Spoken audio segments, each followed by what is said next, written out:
Hi friends, welcome to Post Magic. Today we will discuss about monthly income schemes, that is MIS.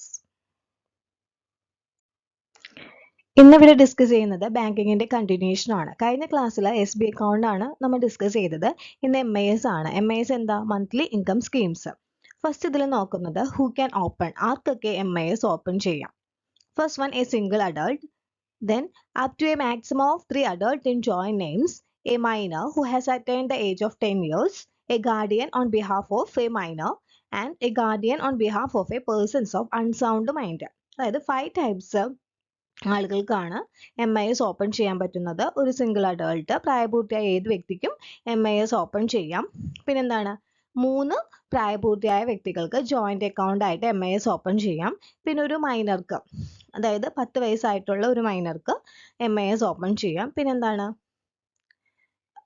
ഒരു minor ആയിരിക്കും, അപ്പോൾ മൈനർക്ക് പകരം ഒരു ഗാർഡിയന് open ചെയ്യാം. പിന്നെന്താണ്, ഒരു അൺസൗണ്ട് മൈൻഡുള്ള വ്യക്തിയാണെങ്കിലും ഒരു ഗാർഡിയന് ആളുടെ പേരിൽ ഓപ്പൺ ചെയ്യാം. അങ്ങനെ 5 ടൈപ്സ് ആളുകൾക്കാണ് MIS ഓപ്പൺ ചെയ്യാൻ പറ്റുന്നത്. നെക്സ്റ്റ്, MISന്റെ ഫീച്ചേഴ്സ് എന്തൊക്കെയാണെന്ന് നോക്കാം.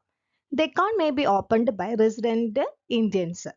റെസിഡന്റ് ഇന്ത്യൻസിനാണ് MIS ഓപ്പൺ ചെയ്യാൻ പറ്റുന്നത്.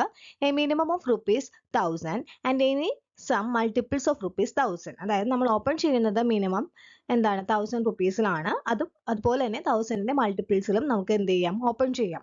A maximum of ₹9 lakh in A single account and 15 lakh in A joint account. അതായത് ഒരു വ്യക്തിയാണ് MIS ഓപ്പൺ ചെയ്യുന്നതെങ്കിൽ അത് മാക്സിമം എത്ര ലക്ഷം വരെ ആയിരിക്കണം, 9 lakh വരെ ആയിരിക്കണം. ഇനി ജോയിന്റ് അക്കൗണ്ട് ആണെങ്കിലോ 15 lakh വരെയാണ് അതിന്റെ ലിമിറ്റ്. അപ്പോൾ മിനിമം 1000 റുപ്പീസും മാക്സിമം ഇൻ സിംഗിൾ ആണെങ്കിൽ 9 lakhും ജോയിന്റ് അക്കൗണ്ട് ആണെങ്കിൽ 15 lakhും.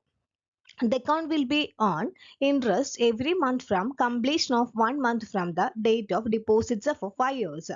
അതായത് MIS നമുക്കറിയാം മന്ത്ലി ഇൻകം സ്കീംസ് ആണ്. അതായത് മന്ത്ലി നമുക്ക് എന്താണ്, ഒരു ഇൻകം കിട്ടും. ആ സ്കീമാണ് എന്താ, MIS.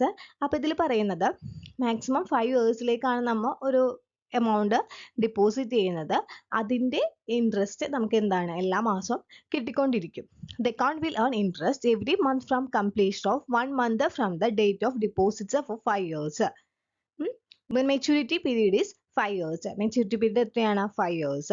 നോ എക്സ്റ്റൻഷൻ ഫെസിലിറ്റി, അതായത് MISൽ നമുക്ക് എക്സ്റ്റെൻഡ് ചെയ്യാനുള്ള ഓപ്ഷൻ ഇല്ല. അതായത് 5 വർഷം കഴിഞ്ഞിട്ട് വീണ്ടും നീട്ടിക്കൊണ്ട് പോകാനുള്ള ഓപ്ഷൻ ഇല്ല. The interest can be paid out every month by cash if less than ₹20,000, check, POSB transfer or by ECS to bank account. അതായത് എന്താണ്, MISന്റെ ഇൻട്രസ്റ്റ് എല്ലാ മാസവും ക്യാഷ് ആയിട്ടാണ് പേ ചെയ്യുന്നത്. അതായത് 20,000 താഴെയാണെങ്കിൽ നമുക്ക് ക്യാഷ് ആയിട്ട് പേ ചെയ്യും. ഇനി 20,000 കൂടുതലാണെങ്കിലോ ചെക്ക് ആയിട്ടോ POSB ട്രാൻസ്ഫർ ആയിട്ടോ അല്ലെങ്കിൽ ഇലക്ട്രോണിക് ക്ലിയറൻസ് ആയിട്ടോ നമുക്ക് ബാങ്ക് അക്കൗണ്ടിലേക്ക് വരും. Premature closure of the account is permitted any time after expiry of 1 year from the date of opening of account.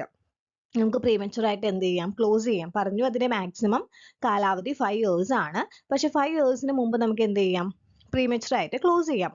അങ്ങനത്തെ കണ്ടീഷനിൽ നമുക്ക് എന്താ, SBയുടെ ഇൻട്രസ്റ്റ് റേറ്റ് ആയിരിക്കും കിട്ടുന്നത്.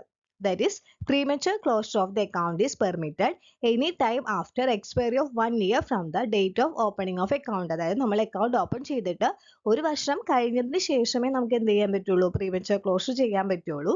അതിന് കിട്ടുന്ന ഇൻട്രസ്റ്റ് എങ്ങനെയായിരിക്കും, SBയുടെ നോർമൽ ഇൻട്രസ്റ്റ് ആയിരിക്കും കിട്ടുന്നത്.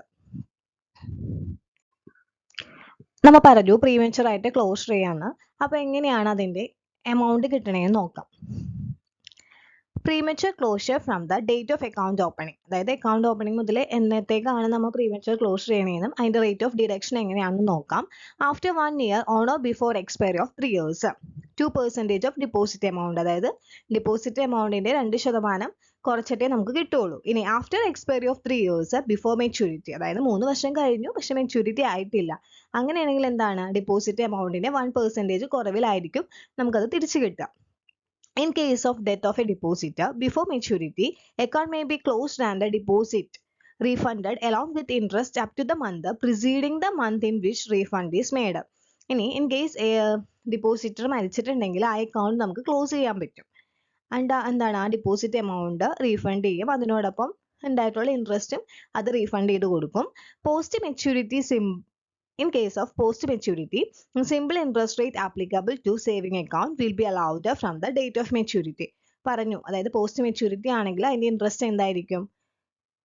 SB അക്കൗണ്ടിന് കൊടുക്കുന്ന ഇൻട്രസ്റ്റ് ആയിരിക്കും പ്രൊവൈഡ് ചെയ്യുന്നത്. അപ്പോൾ ഇന്നത്തെ ക്ലാസ് ഞാനിവിടെ കൺക്ലൂഡ് ചെയ്യുകയാണ്. എന്താണ് MIS? മന്ത്ലി ഇൻകം സ്കീമാണ്. അത് പറയുമ്പോൾ തന്നെ അറിയാം, മന്ത്ലി നമുക്ക് എന്താണ് ഇൻകം കിട്ടുന്ന ഒരു സ്കീം. അതായത് ഒരു ഫിക്സ്ഡ് എമൗണ്ട് നമ്മൾ ഡെപ്പോസിറ്റ് ചെയ്യും. അപ്പോൾ അതിൻ്റെ ഇൻട്രസ്റ്റ് എല്ലാ മാസവും നമുക്ക് കിട്ടും. അപ്പോൾ അതെന്താ നമുക്കൊരു ഇൻകം ആയിട്ട് എന്താ പറയുക, ഒരു ചിട്ടി പോലെയോ, അതായത് ചിട്ടി എന്നല്ല പറയാം, ഒരു ഇൻകം. അത് 5 വർഷം കഴിയുമ്പോൾ ഇപ്പോൾ RD ചെയ്യുന്ന പോലെ നമുക്ക് ആ ഇൻട്രസ്റ്റ് കൊണ്ട് ഒരു RDയോ വേണമെങ്കിൽ എന്താണ് അത് നമുക്ക് അവിടെ ചെയ്യാൻ പറ്റും. അതാണ് MIS.